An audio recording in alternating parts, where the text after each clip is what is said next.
I'm really excited about what I'm going to share because I always like to train on what I'm currently learning and going through. And so a lot of this that I'm going to share with you here in these next few minutes, a lot of it's what I've learned this past year, my first full year as a national sales director. And there are things that I have actually implemented in my life.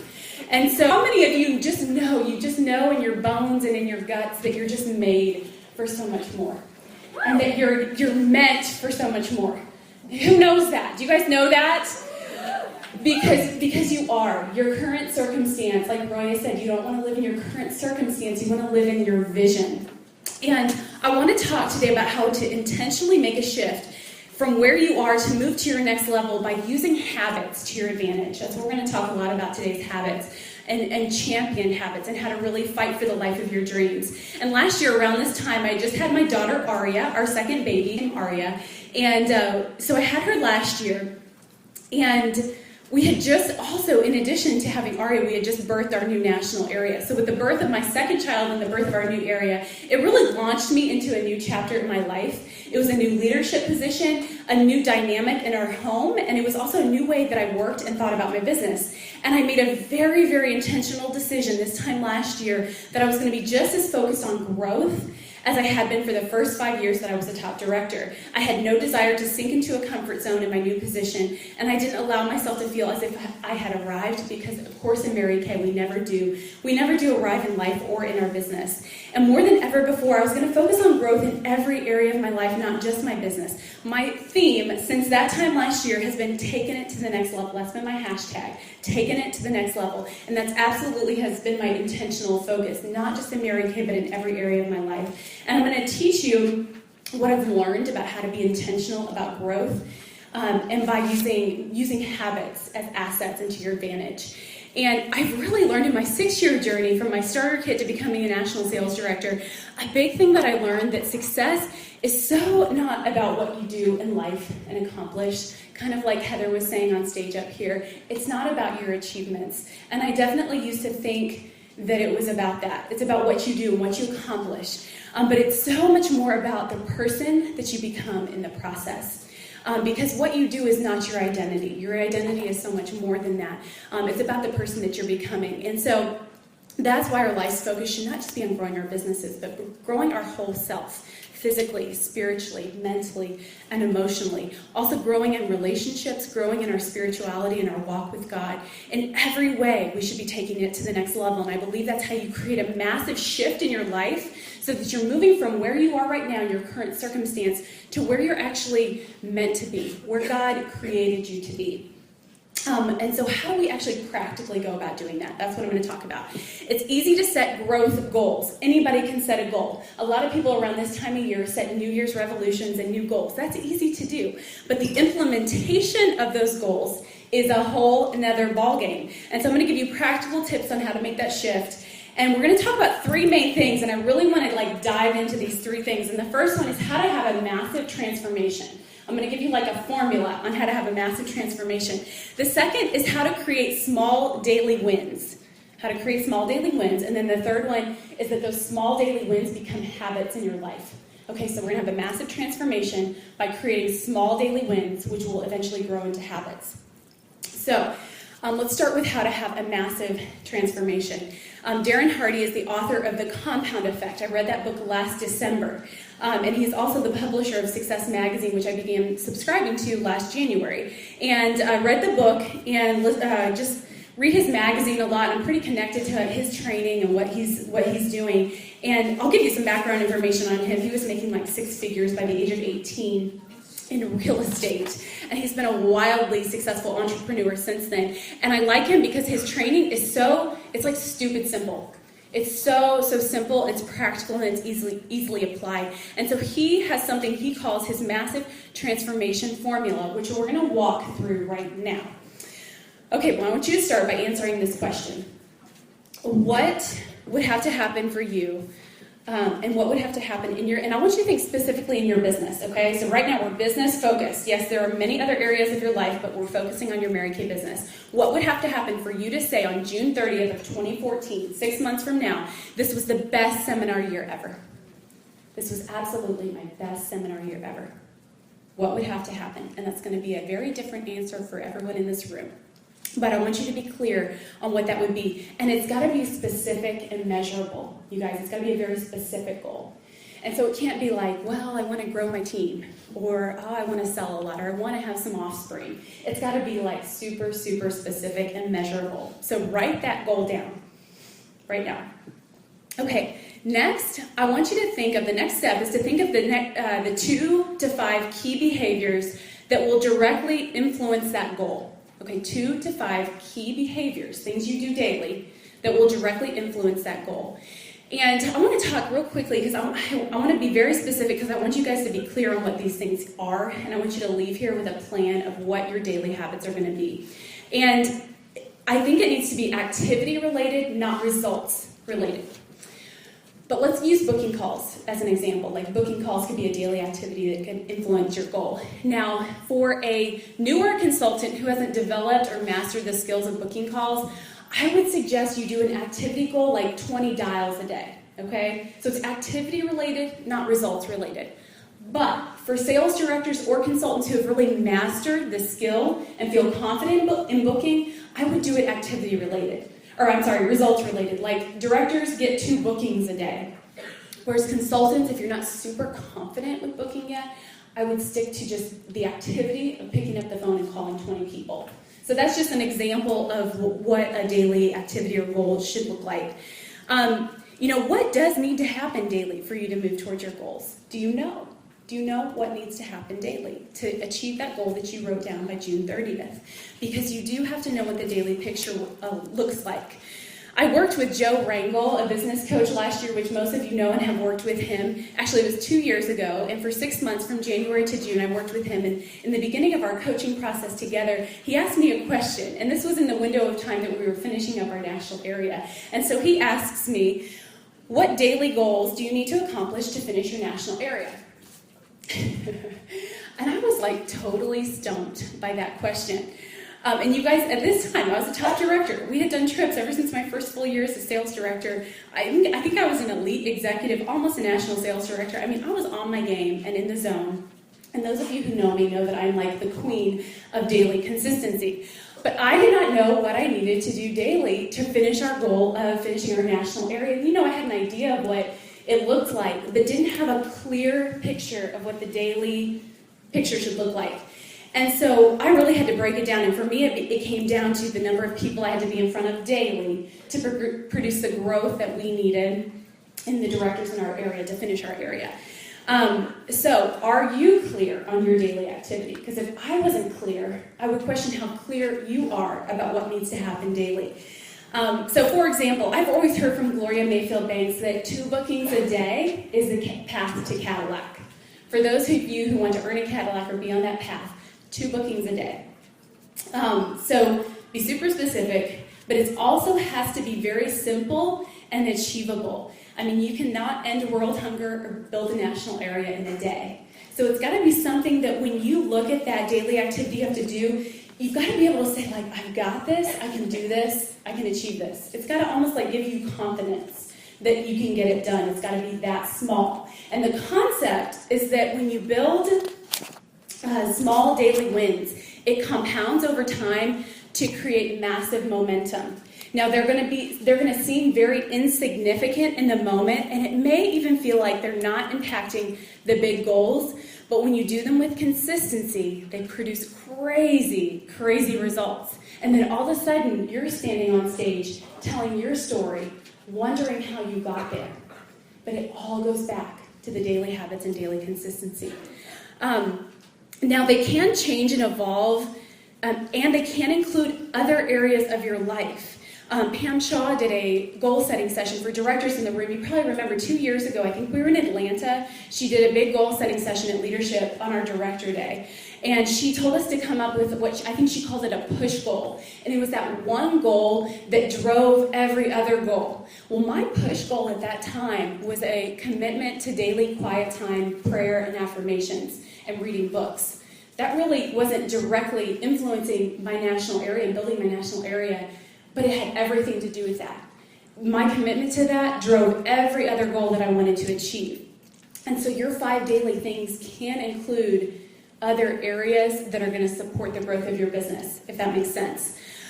Here, let me give you an example of a daily habit that I started last year. I had my daughter Aria, and I played sports my whole life. I worked out in college a lot, played volleyball in college, and had always been an athlete. But when I got pregnant with Ian, I stopped working out. Had Ian, and then didn't work out between having Ian and Aria, and then didn't work out at all when I was pregnant with Aria. So it had been like 2 years of not working out, plus I just had 2 babies. And so I just had this big commitment to get in shape again and feel strong again and feel healthy. And so I knew I had to get back in shape, but was totally out of shape and not really motivated and was not used to spending time doing that because it hadn't been a part of my life for 2 years. So here's where I started last year at this time. This was my workout. You ready for this? I did 3 planks. You know, planks are when you like hold yourself up like that for a minute. Okay, so three sets for a minute. So that equals 3 minutes of working out. And then I did 3 sets of 10 push-ups. So 30 push-ups.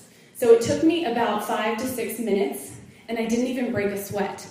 And for a college athlete, you guys, that is a lame workout. I mean, I'm like, really? Is this where I'm at? But that's where I was at. And so eventually I increased, every single month I increased my workout a little bit more, and eventually I was doing P90 and Insanity and feeling strong and healthy and back in shape again. But I had to start where I was, okay? Had I set the goal to start with P90 or Insanity, I wouldn't have done it. I might have started excited and strong, but I would have been sore. It would have taken too much time initially. It wasn't small enough. So I had to start so small. So every day when I woke up and I saw 3 planks and 3 sets of 10 push-ups, I'm like, I can do that. I can totally do that. And I only did it 3 days a week, but eventually I built up from there. And so I hope that gives you an example of how it has to feel like a win. Because you know what it did? It did for me? It created the sense that I was winning. It created the sense that I can do this. I can get back in shape. I can be strong again. I can spend time doing this. Okay? In a way, these 5 key behaviors, they're kind of like your 6 most important things, kind of, but you got to take it a step further. Once you have your 2 to 5 key behaviors, they have to be specifically scheduled into your day. You cannot wake up with just a list, because that already creates confusion. Because you haven't set aside the amount of time that each of those activities are going to take. You're not sure when or where you're going to plug it into your day. So if you just have a list, you're already behind. Okay? You have to schedule every hour of your day. I didn't say you had to work every hour of your day, but you have to schedule every hour of your day. And I know for a lot of you, does that sound like rigid and like way too structured? And you're like, I want to throw up if I could schedule every hour of my day. Okay. Well, let me tell you guys, don't knock it unless you've tried it. Because it gives you the most peace and freedom and joy and downtime and personal time more than you've ever had. Because when you do that, you are super productive. When you are productive, you have more time off. Okay? When you don't schedule it and you're flying by the seat of your pants, you're working all day. I promise you I work less than you by doing that. Because you're just leaving it open and flying by the seat of your pants and reacting. I mean, couldn't we just react to Voxer and email and text like all day long? That's like a full-time job just to keep up with communication. So if you're not scheduled and disciplined and being proactive versus reactive, then you're losing a lot of time that could be for family and for downtime, okay? So for those of you who think it's rigid, I would just embrace it, knowing it's going to bring more peace and freedom and time in your life. Okay, so what I want you to do right now, and we're going to do this very quickly, with a partner. Right now I'm going to give you 1 minute to talk to a partner about what your key behaviors are, what you're kind of thinking like, okay, this is what I think I need to do. And actually, let me give you an example first. I'm going to talk about Karen May. She's a sales director in our area, and she's waving over there. Yeah, I taught this to my directors at seminar. So this is kind of a repeat for them. I taught this concept to them. And she really jumped on board with this in July and started doing this. And she picked her 5 key behaviors. And they did change. Each month she kind of had to adjust them. So you can adjust them as you go along. And what she did is she printed off a month-at-a-glance calendar. And in handwriting, yeah, she's got her calendar right there. You guys can see it.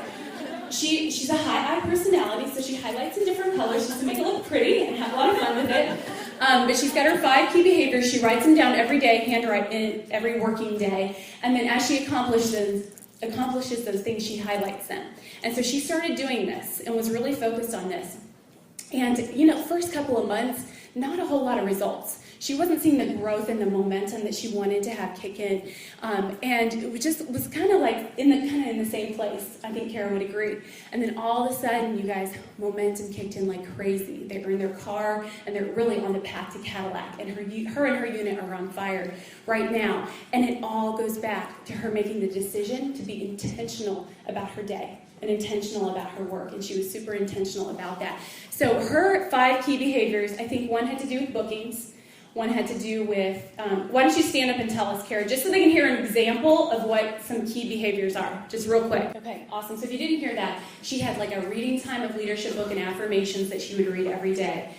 She would do her BSF, which is a Bible study and a quiet time every day. She would do 2 bookings a day, 5 coaching calls a day, and I think like follow up with prospect type of stuff.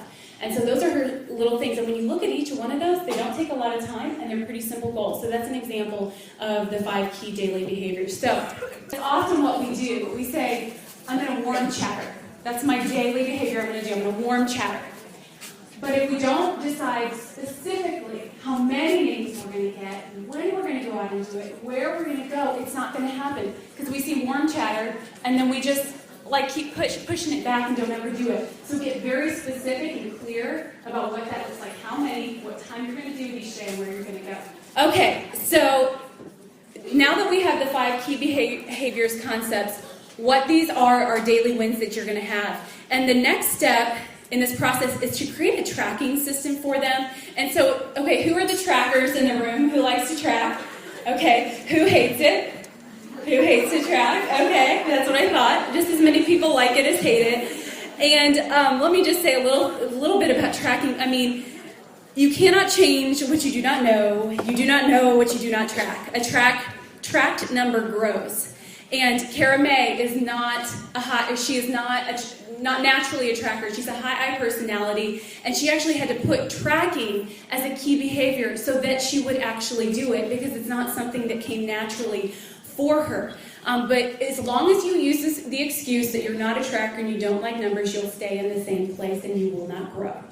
And so you've got to come to the point where you're willing to give up the excuse that I'm not a tracker, I'm not organized, I don't like numbers, because once you let go of that, you'll start moving forward, because you can't take the tracking piece out of this business. But I do realize that everybody likes to track differently, and so you can create your own system to track these 5 key behaviors, but you do need to track them in some way. I would have them on my iPad, and you know how you can make an all-day event? I had an all-day event for each of them, and as I did them, I would delete them. I would just delete them, so that at the end of the day, they'd be all deleted, and I would know that they were done. I would not let myself go to bed at night until I had deleted all of my 5 key daily behaviors, and then they were gone. And it felt like a sense of accomplishment for me, because I like the check mark thing, but I also don't like paper, so I switched to an iPad, and so by deleting, it gives me that sense of having a check mark. Let's move on to daily wins. We talked about the massive transformation, how to have a massive transformation. That's your key behaviors, tracking them and doing them daily. And then let's talk about daily wins. So I want to read you a story to kind of illustrate this point. And it's going to take me like 5 minutes to read it, so bear with me here. Okay, when Michael Phelps' alarm clock went off at 6:30 a.m. on the morning of August 13th, 2008, he crawled out of bed in the Olympic Village in Beijing and fell right into his routine. He pulled on his pair of sweatpants and walked to breakfast. He had already won 3 gold medals earlier that week, giving him 9 in his career. He had 2 races that day. By 7 a.m., he was in the cafeteria eating his regular race day menu of eggs, oatmeal, 4 energy shakes, the first of more than 6,000 calories he would consume over the next 16 hours. Phelps' first race, the 200-meter butterfly, was his strongest event. It was scheduled for 10 a.m. 2 hours before starting, the starting gun fired, he began his usual stretching regimen, starting with his arms, then his back, then working down to his ankles, which were so flexible he could extend more than 90 degrees, farther than a ballerina's. At 8:30, he slipped into the pool and began his first warm-up lap, 800 meters of mixed styles, followed by 600 meters of kicking, 400 meters pulling a buoy between his legs, 200 meters of stroke drills, and a series of 25-meter sprints to elevate his heart rate. The workout took precisely 45 minutes, and that was just his warm-up. At 9:15, he exited the pool and started squeezing into his LZR Racer, a bodysuit so tight it required 20 minutes of tugging to put it on. Then he talk about Spanx. I need to get me a pair of those. Then he clamped his headphones over his ears, cranked up the hip-hop music and he played before every race, and he waited. Phelps had started swimming when he was 7 years old to burn off some energy that was driving his mom and his teachers crazy. When a local swimming coach named Bob Bowman saw Phelps' long torso, his big hands, and relatively short legs, he knew that Phelps could become a champion. But Phelps was emotional. He had trouble calming down before races. His parents were divorcing, and he had trouble coping with the stress of that. Bowman purchased a book of relaxation exercises and asked Phelps' mom to read them aloud every night. The book contained a script. Tighten your hand into a fist and release it. Imagine the tension melting away. That tensed and relaxed each part of Phelps' body before he fell asleep. Bowman believed that for swimmers, the key to victory was creating the right routines. Phelps, Bowman knew, had the perfect physique for the pool. That said, everyone who eventually competes in the Olympics has the perfect musculature. He could see that Phelps, at a young age, had the capacity for obsessiveness, which made him an ideal athlete. What Bowman could give Phelps, however, what would set him apart from other competitors, were habits. Habits that would make him the toughest and strongest mental swimmer in the pool. He didn't need to control every aspect of Phelps' life. All he needed to do was target a few specific habits that had nothing to do with swimming and everything to do with creating the right mindset. He designed a series of behaviors that Phelps could use to become calm and focused before each race, to find those tiny advantages that in a sport where victory can come in milliseconds would make all the difference. When Phelps was a teenager, for instance, at the end of each practice, Bowman would tell him to go home and watch the videotape. Watch it before you go to sleep and when you wake up. The videotape wasn't real. Rather, it was mental visualization of the perfect race. Each night before falling asleep and each morning after waking up, Phelps would imagine himself jumping off the blocks in slow motion, swimming flawlessly. He would visualize his strokes, the walls of the pool, his turns, and the finish. He would imagine the wake behind his body, the water dripping off his lips as his mouth cleared the surface, what it would feel like to rip off his cap at the end. He would lie in bed and shut his eyes and watch the entire competition, the smallest details, again and again and again, until he knew each part by heart. And I want to insert here and make a point that he visualized the process, okay? He didn't visualize getting a gold medal around his neck and standing on the podium and listening to the national anthem and getting calls for endorsements. That's not what he pictured. He visualized the process. How often do we just picture the Cadillac or the stage or the commission check and we visualize the results, but forget to visualize the skincare class, warm, chattering, and intimidating woman, making booking calls, okay? We need to get very serious about visualizing the process and perfecting the process. Okay, so during practices, when Bowman ordered Phelps to swim at race speed, he would shout, "Put in the videotape," and Phelps would push himself as hard as he could. It almost felt anticlimactic when he cut the water because he had done it so many times in his head that by now it felt rote. But it worked. He got faster and faster. Eventually, all Bowman had to do before a race was whisper, "Get the videotape ready," and Phelps would settle down and crush the competition. And once Bowman established a few core routines and habits, every other habit in his life fell into place. His diet, his practice schedules, his stretching, his sleep routines, they all seemed to fall in place because he had a few core habits that drove everything else. At the core, why these habits were so effective and why they acted as keystone habits was something known within academic literature as a small win. Small wins are exactly what they sound like. They're exactly what they sound like, and they're a part of how keystone habits create widespread changes. A huge body of research has shown that small wins have enormous power and can influence disproportionate to the accomplishments of the victories themselves. Small wins are a steady application of a small advantage. Once a small win has been accomplished, force is set into motion that favor another small win. Small wins fuel transformative changes by leveraging tiny advantages into patterns that convince people that bigger achievements are within reach. Okay, my planks and my push-ups, small win. They convinced me I could keep going and do more. there's a series of things that we do. This is Bowman, his coach, speaking. There's a series of things that we do before each race that are designed to give Michael the sense of building victory based on small wins. If you were to ask Michael what's going on in his head before his competition, he would say he's not really thinking about anything. He's just following the routine and the habit.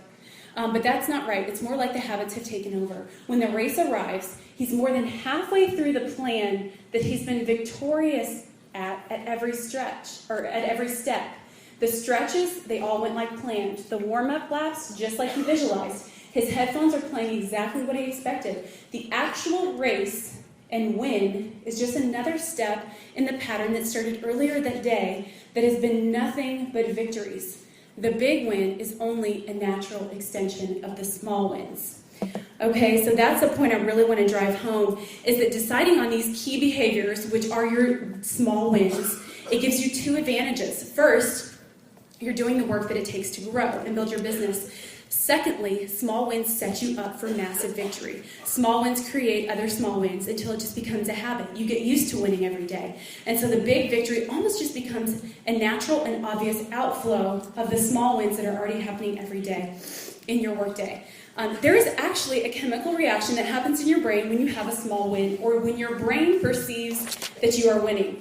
Scientists have studied marathon runners, and did you know that all marathon runners are usually able to sprint across the finish line? Pretty incredible. When miles back, most runners hit the wall. They want to quit, they almost give up, their body shuts down in some ways, and some even experience a sense of depression. So how then are they able to sprint across the finish line in the last 100 yards of the race? Scientists believe it's because of what happens in the brain. They call it the X spot. When your brain recognizes that success is not only possible, but also probable, the reaction is physically powerful. The brain releases a flood of endorphins and other chemicals that give runners the energy to accelerate. Our brains are a goal-oriented machine, constantly making assessments on three things: how far the goal is, the likelihood of achieving it, and the effort required. Okay? Your brain is constantly making assessments, I'm going to repeat that, of how far away the goal is, the likelihood of achieving it, and the effort required.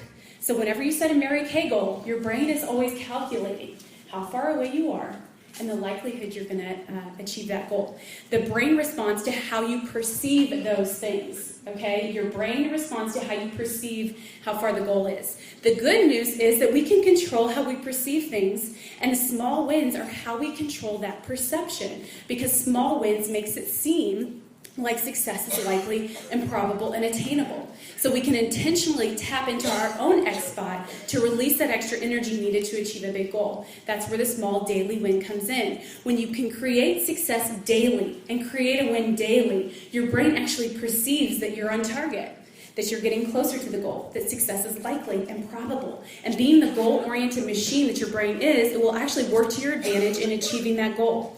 Now, we all know the alternative. Okay, what's the alternative to this? The alternative is not setting yourself up for a win each day, finishing the day feeling defeated, feeling behind. To not create daily wins can cause you to feel like you're losing, like you'll never catch up. You start saying things to yourself like, I'm not ranked where I want to be, I'm behind, I'm losing, I'll never catch up. Why even try? I'll get started next month, I'll get started next year. And when your brain perceives those thoughts and emotions, it works as if it is truth, and it becomes a self-fulfilling prophecy. So, wow, we cannot underestimate the power of creating small wins. We talked about massive transformation. The key behaviors are your small daily wins, and the goal is that these actually become habits in your life. And it's the last point that I want to make. There's incredible power in a habit. The power is that once a habit is established, it happens without even thinking of it. You almost don't have to use any energy or willpower to complete the action or the task. It just happens automatically because it's ingrained in the way you think and the way you work. Habits can obviously be incredible assets to our life, or they can be absolutely destructive. Our lives are an accumulation of our habits. No one plans to be obese. Nobody plans to go bankrupt. Nobody plans to become an alcoholic. But all of those things can be traced back to small daily choices and activities, which became habits, which compounded over time, which creates the lives that we have. In the book, Power of Habit, scientists studied the concept of willpower. What they found is that willpower is kind of like a muscle. If it gets overworked or worked too long, it kind of gets weak, and it's hard to have extended energy because its reserves have been used up. So you know when somebody works all day, a long day, they come home, all they want to do is veg out in front of the TV and relax because they've used their willpower up all day. But the benefit that it's a muscle is that when it's worked in small amounts, the muscle does grow. When we practice willpower in one area of our lives, it naturally spills over into other areas.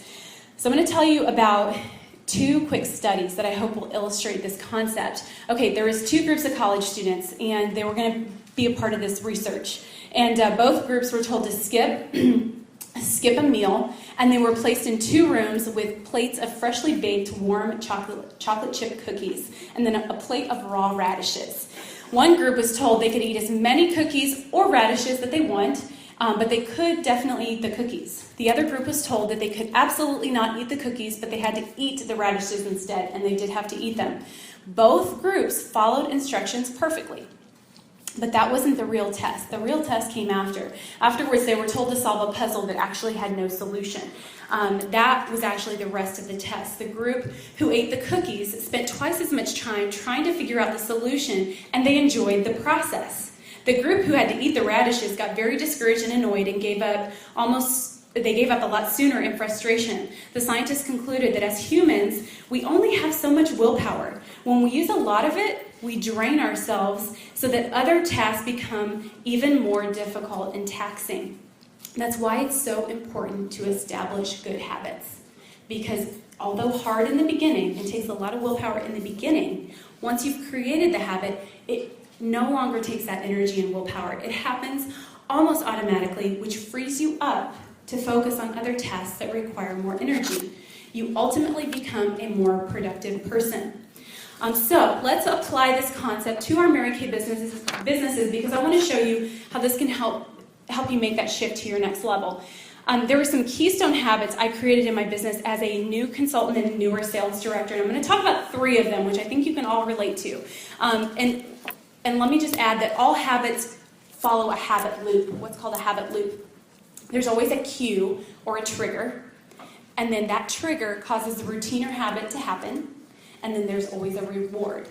For a habit to exist, it always follows that habit. A cue or trigger, then the routine or habit follows, and then there's a reward that comes along with that. And so, for example, for somebody who's created the habit of running in the morning, their trigger or cue when they wake up could just be their shoes and workout clothes at the side of their bed. They see those, it triggers the habit, they go for the run, and then the reward of that is obvious. And so there's 3 habits that I created. I'm going to talk about booking calls, book 10, and a power start. My cue or my trigger, and everybody's cue and trigger is going to be different, but I'll just tell you what worked for me. It was just that it was on my plan sheet. And my plan sheet just tells me what to do. I don't work for it. No, it doesn't work for me. I actually work for it. So if it tells me to do it, I have satisfaction in just the fact that I can check it off or delete it. So that was always my cue that is just booked into my day. And so I would have the cue and then work on that and then do the routine or the habit. And then obviously the results and the rewards from doing the habit are obvious. As a new director, these were daunting tasks to me. Okay, booking calls was like an event in my day. That if I set aside time, I would dread it all day. I wouldn't look forward to it. It would take emotional energy away from me all day because I wouldn't want to do it. When it came time to do it, like Roy, I would stomp into my office and the phone felt like it was 10,000 pounds, and every time I dialed, I thought, oh, I should just give up. And so it was an event. It took a lot of energy and willpower to do that. But I did it again and again and again and again, and it became a habit. At some point, I didn't even have to think about doing it. It almost required no energy. It was just a part of what I did. It was a habit. It was no big deal. I just picked up the phone and did it.